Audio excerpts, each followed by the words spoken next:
يعني ممكن نسمي العيش مع أولئك الذين يهبطون الكتب معايشة افتراضية. اليوم نقول عندنا عالم واقعي وعالم افتراضي. ممكن كذلك في السوشيال ميديا اليوم في السناب شات وفي غيرها من يعني وسائل التواصل بشكل عام.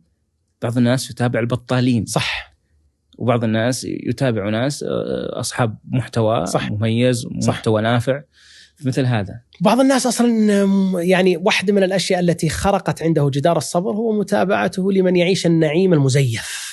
صح؟ بكل صراحة خلينا نقول لا نقعد لا نعيش في التاريخ وننسى الواقع. تلقى يستأجر سيارة ويصوره ولا لا؟ صح ولا لا؟ هذا موجود. ولا يصور ولا يسجل أحيانا إلا مناسبات معينة تظهر أنه في أعلى درجات النعيم ولا لا؟ فتجد ربما آلاف ممن يتابعه يعيش الألم الذي يشعره بفقد مثل هذه الحالة. صح؟ فتجد أن أحيانا الدخول إلى مثل هذه الأنفاق التي لا يرى فيها النور أنها سببا إلى وقوعه هو على رأسه من دون أن يشعر، حتى أصبح نعوذ بالله من خذلان قد يكفر بنعم الله الكثيرة التي وصلته وهو لا يشعر بها.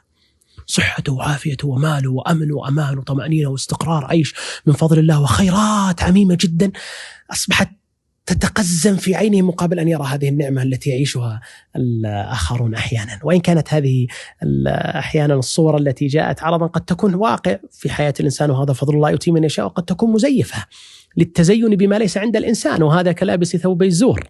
صح؟ متشبع بما لم يعطى. ولذلك هذه القضية مهمة جدا، إنه إياك أن تهدم صبرك بنفسك. ترى هذه صحيح، هذه من الأشياء المهمة جدا التي تجعل دوافع الصبر تضعف في داخلك، أن تسلك طريقا أنت بنفسك تنحر فيه صبرك. ربما جاء النهي حتى لا تمدن عينيك إلى ما متعنا به أزواجا منه، لأنك مجرد تمد عينيك حتى في الكهف قبل قليل ولا تطع من أغفلنا قلبه عن ذكر تبع هواه.